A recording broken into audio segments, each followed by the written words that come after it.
আসসালামু আলাইকুম viewers, welcome back to my channel. আজকের রেসিপিতে রয়েছে বিফ বিরিয়ানি। এই বিফ বিরিয়ানি খুব সহজে কিভাবে আমরা ঝটপট রান্না করে ফেলতে পারবো মাত্র 5 মিনিটে আমি আপনাদের সাথে শেয়ার করে ফেলবো। আশা করি আজকের এই রেসিপি আপনাদের কাছে ভালো লাগবে। তাহলে চলুন আর কথা বাড়াবো না, কিভাবে খুব সহজে বিফ বিরিয়ানি রান্না করা যায় পুরোটা প্রস্তুত প্রণালী দেখে নেই। প্রথমে একটা পাত্রে আমি হাফ কাপের চেয়েও একটু কম পরিমাণ রান্নার তেল দিয়ে দিলাম। এখন দিয়ে দিব এর মধ্যে পেঁয়াজ কুচি,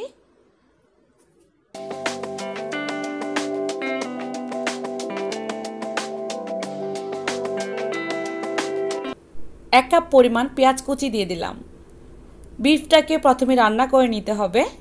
পেঁয়াজটা ব্রাউন কালার হয়ে গেলে আদা পেস্ট দিয়ে দিব 2 টেবিল চামচ পরিমাণ, আর দিয়ে দিলাম রসুন পেস্ট 2 টেবিল চামচ পরিমাণ। মশলাটা একটু কষানো হয়ে গেলে এর মধ্যে দিব গুঁড়া মশলা। ধনিয়া গুঁড়া দিয়ে দিলাম 1 টেবিল চামচ পরিমাণ, লাল মরিচের গুঁড়া দেব 1 টেবিল চামচ পরিমাণ।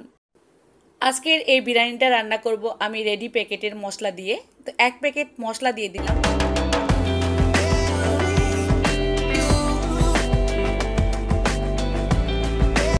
এই রেডি প্যাকেটের মশলাটা আপনারা যে কোনো ব্র্যান্ডের নিতে পারেন, আমি এখানে রাঁধুনিটাই নিয়েছি।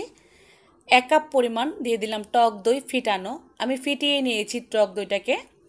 মশলাটা বেশ ভালো করে কষানো হয়ে গেলে আমি আজ 1 কেজি বিফ দিয়ে 3 কাপ পরিমাণ পোলার চাউলের বিরিয়ানি রান্না করব। তো পোলার চাউল যতটুকু এর চেয়ে ডাবল বিফ নিলে আমার মনে হয় ভালো হবে। আমি বিফ দিয়ে আজকে এই বিরিয়ানি রান্না করব।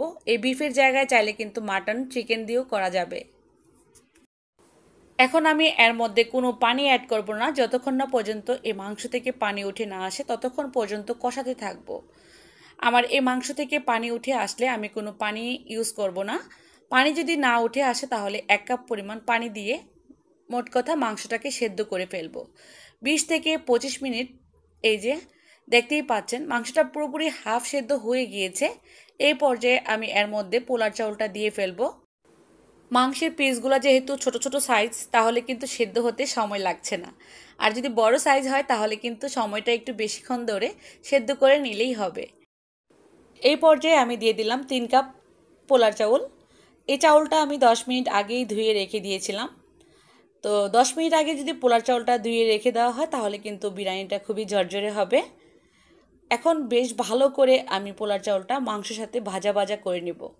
যখন দেখতেই পাচ্ছেন কালারটা চেঞ্জ হয়ে এসেছে, চাউলটা কিন্তু খুব সুন্দর ভাজা ভাজা হয়ে গিয়েছে।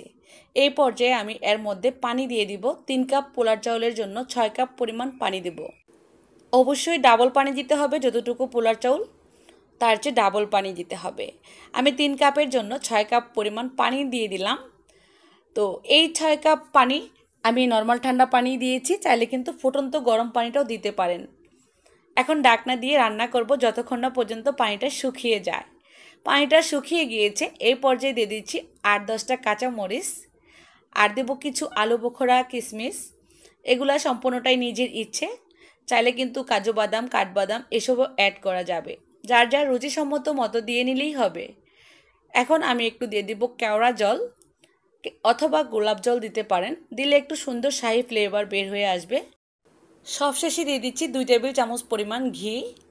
ঘিটা সম্পূর্ণটাই নিজের ইচ্ছে, চাইলে আপনারা স্কিপ করতে পারেন। ঢাকনা দিয়ে ঢেকে একদম লো আঁচে রান্না করব আবারও 3 থেকে 4 মিনিটের মতো। এর মধ্যে একটু উল্টিয়ে পাল্টিয়ে দেব ঢাকনাটা খুলে। অলমোস্ট আমাদের বিরিয়ানিটা কিন্তু হয়ে গিয়েছে।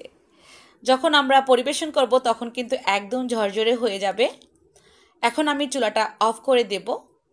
একটা মোটা তাওয়াতে বসিয়ে রাখলে চুলার আঁচটা লো করে তাহলে কিন্তু সুন্দর ঝরঝরে একটা বিরিয়ানি হয়ে যাবে।